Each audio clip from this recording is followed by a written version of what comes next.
Hey guys! In this video, I'll show you how to connect Binance to MetaTrader 5, MT5. Let's get started. First, open up your MetaTrader 5 app and make sure it's updated to the latest version. Once it's open, sign into your account.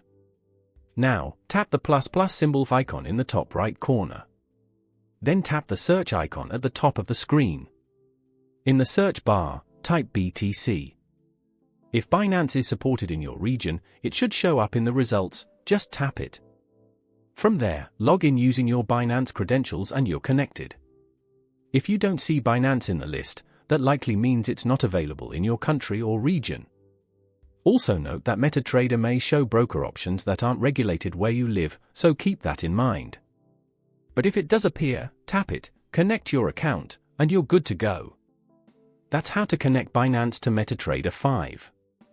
If this helped you out, consider subscribing. Thanks for watching, see you in the next one.